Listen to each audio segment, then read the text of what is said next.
Wholesaling is probably the #1 method used by folks to get into real estate investing who don't have the cash to go out and just start buying fix and flips and rental properties. Unfortunately, it can become very predatory, especially when it comes to homeowners who are maybe in a distressed situation or just don't know what their home is worth. Today, I'm going to walk you through a quick breakdown of what wholesaling is, how it works, and some red flags to be on the lookout for that would tell you that the person you're dealing with may not actually intend to purchase your home. But before I do, let me give you 2 quick disclaimers. First, nothing in this video or on this channel should be interpreted as legal advice. It is for informational purposes only based on my experience as a real estate agent. And second, wholesaling real estate isn't inherently bad. It's not inherently predatory. It gets bad when people get greedy, and unfortunately there's a lot of greedy people out there. Hi, I'm Robert Murphy with the Murphy Group. I'm a real estate agent, and I'm putting up new videos giving you a glimpse of the ugly side of off-market real estate. So hit that subscribe button and tap the bell so you're the first one to know when the next one's up. So very big picture, what a real estate wholesaler does is they work with a homeowner to get their home under contract at a specific price. They then look to assign that contract to the actual end buyer at a higher price, and then they keep the difference. So for example, let's say you went under contract to sell your home with a wholesaler at $100,000, and they were then able to assign that contract to the actual end buyer at $120,000, then at closing, they would keep the difference of around $20,000. Now there are a couple of different ways that they can do that, the first of which is through assignment. In that scenario, they would get your home under contract with a purchase and sale agreement. They would then assign that contract to the end buyer who would complete the purchase at closing. Just think of it like passing a baton. The second way that this can be done, which is done less frequently than an assignment, is what's called a double closing. In that scenario, as with an assignment, they would have a contract with you to purchase your home, but they would then do a completely separate contract, one that you would almost certainly never know about, with the actual end buyer. So they would have 2 separate contracts. In the contract with you, they're acting as the buyer. In the contract with the end buyer, they're acting as the seller. So they're going under contract to sell somebody a home, your home, that they don't actually own. The assignment method is much more popular because it's seamless. Everything flows from you as the seller directly through the wholesaler to the end buyer. Now let's go through some of the more common ways that a wholesaler might get in touch with you, the homeowner. One of the most visible methods is what's called a bandit sign. How ironic. If you're driving around the community and you see those signs that are stapled onto a telephone pole or on stakes in the ground that say, "We buy houses, we buy ugly houses, any condition, we pay cash, close quickly," whatever. Yes, maybe some of the time the person on the other end of that sign might be an actual buyer, but I would estimate probably 95% of the time the person is a wholesaler. They're not actually looking to purchase your home. Some other methods are postcards in the mail, text messages, phone calls. Sometimes folks will even just knock on your door. As far as who to target in terms of homeowners, the more successful wholesalers are very intentional with who they reach out to. They are reaching out to homeowners who they think or know are in a distressed situation. There is a lot of information out there in public record in terms of homeowners who are behind on their property taxes, facing foreclosure, situations where the homeowner passed away. All of those scenarios are ones in which a wholesaler might reach out to the homeowner who's in a distressed situation and see if they can use that as an opportunity to get their home under contract for way less than its value. They'll also reach out to homeowners whose tax address is different than that property's address, meaning it's likely being used as a rental property. And they'll also do what's called driving for dollars.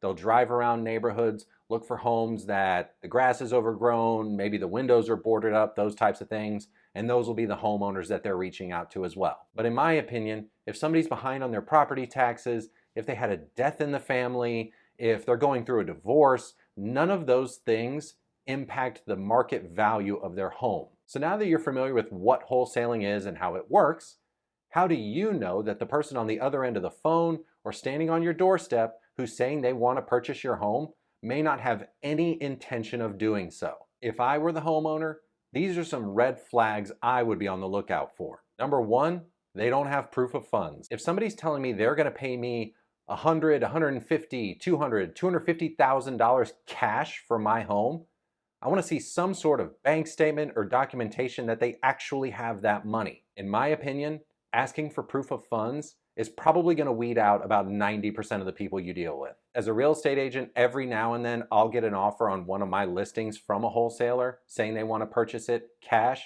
They never have proof of funds. Your second red flag to be on the lookout for is the word assign. If the person you're dealing with is looking to get your home under contract and then assign that contract to an end buyer, you're going to see the word assign in there somewhere. It'll almost always be where the name of the buyer is noted on the purchase and sale agreement.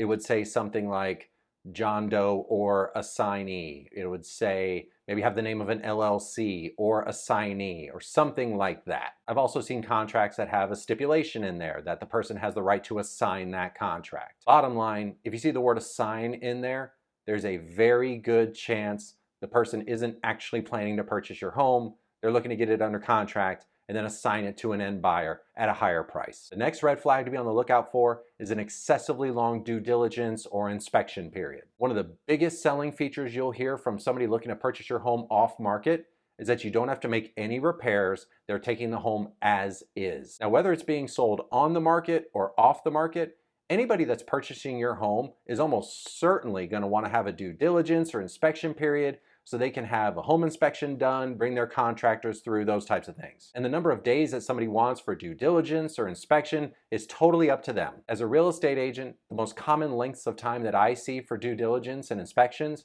is somewhere between 5 and 10 days. So if I were selling my home and somebody presented me with a contract asking for a due diligence period of 30, 45, 60 days, that would be a huge red flag for me. If somebody's really purchasing my home as is, why do they need 30 days, sometimes even more, to get the necessary inspection done and to have their contractor come through? What an extremely long due diligence period tells me is that the person I'm dealing with wants as much time as possible to shop the contract around to their buyers, and if they can't find somebody, just terminate and keep their earnest money. And speaking of earnest money, my next red flag that the person I'm dealing with doesn't really intend to purchase my home is that they're putting up low or no earnest money. If I were selling my home, what I would be looking for in terms of an earnest money deposit is a minimum of 1% of the purchase price. So if I were selling my home for $200,000, I would want to see an earnest money deposit of a minimum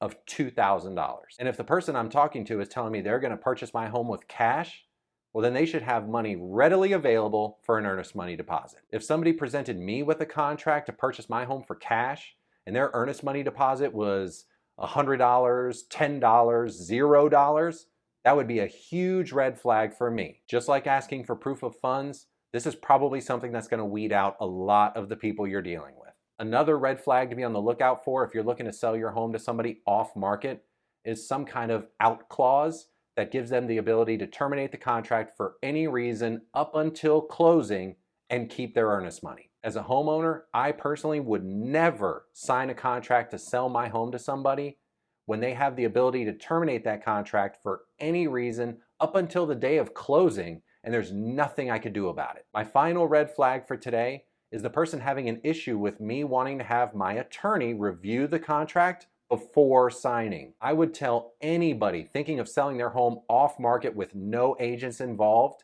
if you have any questions or concerns about a contract that's been put in front of you, have an attorney review it. If I were selling my home off market and I told the person that wanted to purchase it that I wanted to have my attorney review the contract before I signed it, and they had an issue with that, that would be a huge red flag for me. And look, I'm a real estate agent. I think anybody that's looking to sell their home should work with a professional. But if you absolutely do not want to work with an agent, please do everything you can to educate yourself so you can protect yourself. Because there are few things that bother me more than people being taken advantage of, especially when it comes to their homes. Real estate is how many people build generational wealth. And it's a shame to see somebody who's paid into their home's equity for years or decades not fully realize the return on that investment because they were taken advantage of by somebody they thought they could trust. Don't let that happen to you or somebody you know. Hire a professional like the Murphy Group. We'd love the opportunity to talk to you about the home selling process and your home's likely market value. So please contact us by phone or email if there's ever anything we can do for you or somebody you know. Thanks.